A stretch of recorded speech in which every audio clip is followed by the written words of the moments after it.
Bioethics Café. Café Bioeth. Inteligencia artificial y el futuro de la salud de las personas. Parte 3. Bien, entonces, ciclo de vida del dato. ¿Qué es lo que nos importa en realidad a nosotros desde el punto de vista ético? Porque desde un punto de vista científico y médico podríamos llegar a decir que estamos hoy en día viviendo en una era en donde tenemos todo, ¿no? En la mano podemos hacer secuenciación, podemos tener acceso a una historia clínica, podemos saber la historia familiar de los pacientes, podemos conectar, cosa que antes no podíamos y de una forma muy rápida. Pero, ¿qué sucede?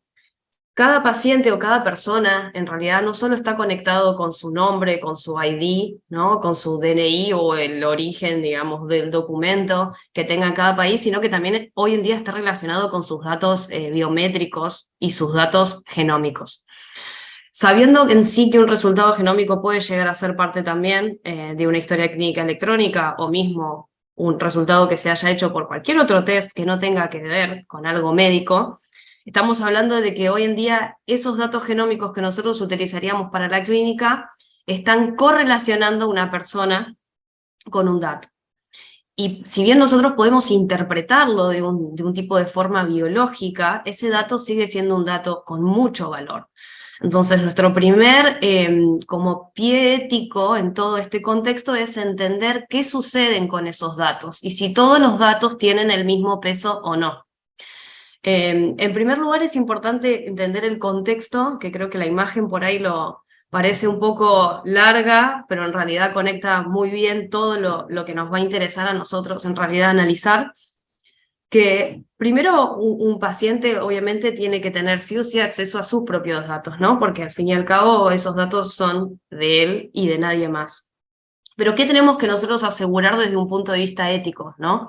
Nosotros tenemos que asegurar que esos datos estén guardados y reservados de una forma confiable, ¿no? Que esos datos no sean fáciles de penetrar, ni que tampoco sean tan fáciles de poder desencriptar, cosa de que una persona pueda identificar o de identificar, ¿no? A otra en base a esos datos que nosotros tenemos cifrados.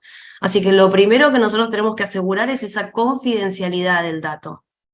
Bueno, nosotros con la doctora Moya manejamos datos muy sensibles de los pacientes. De hecho, si nos lo ponemos a pensar, un dato genómico es el dato máximo biológico de una persona.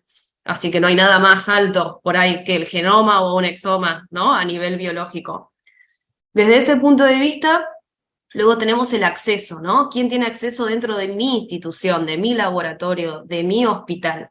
Y acá es donde todo comienza a tener una estructura un poco más compleja, en donde yo ya ese dato lo puedo englobar en distintos contextos, ¿no? O sea, la aseguradora médica podría tener acceso a esos datos dentro del hospital. ¿Quién tiene acceso a esos datos, no? ¿De qué forma lo estoy guardando? ¿De qué forma lo estoy protegiendo?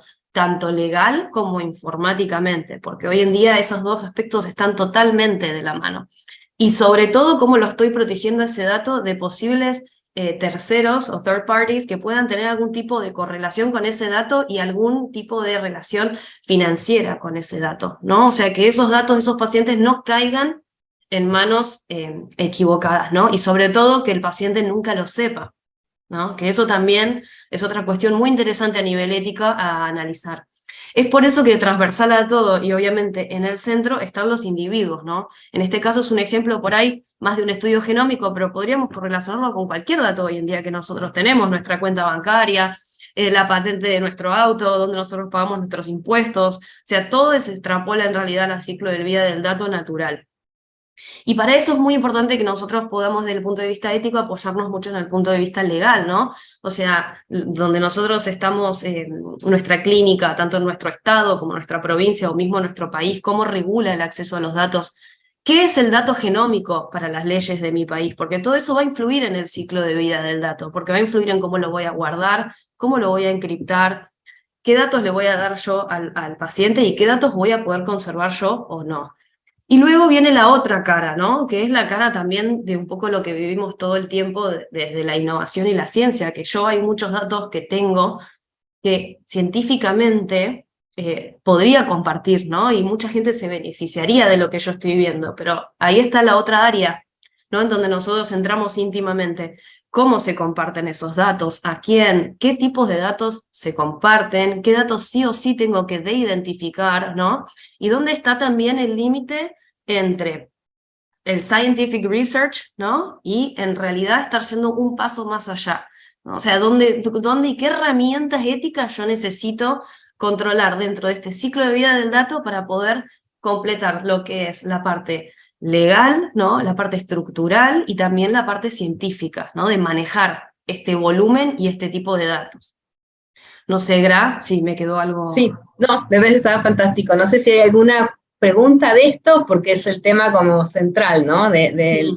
Porque hablamos no solo, acá vamos a hablar fundamentalmente de algunos datos genómicos y datos de salud, pero esta manera de obtener datos que acá en la diapositiva está, son datos que uno obtiene desde la investigación, o sea, cuando se forman proyectos de investigación con bases de datos donde uno acumula esos datos y los almacena, o desde el cuidado mismo de salud, donde el dato tiene una finalidad específica que es para el cuidado de salud de la persona, o esta forma de obtener información que es desde los consumo directo, ¿no? Acá en la Argentina no es tan frecuente, pero sí sabemos que es más frecuente en países europeos y en Estados Unidos, en la cual uno se toma en forma privada una muestra de ADN, una muestra de sangre, de saliva, y la manda a un laboratorio donde le hacen estudios, ¿no? Donde uno a veces da una autorización para que esos datos puedan compartirse o a uno lo conecten con familiares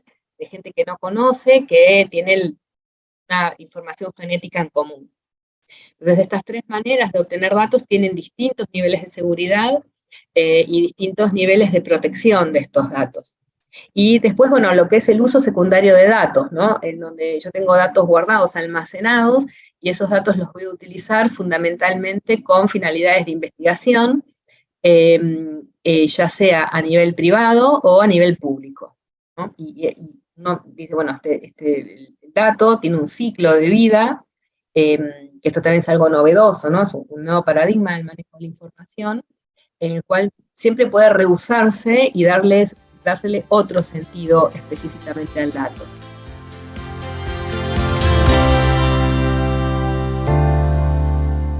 Bioethics Café. Café Bioeth.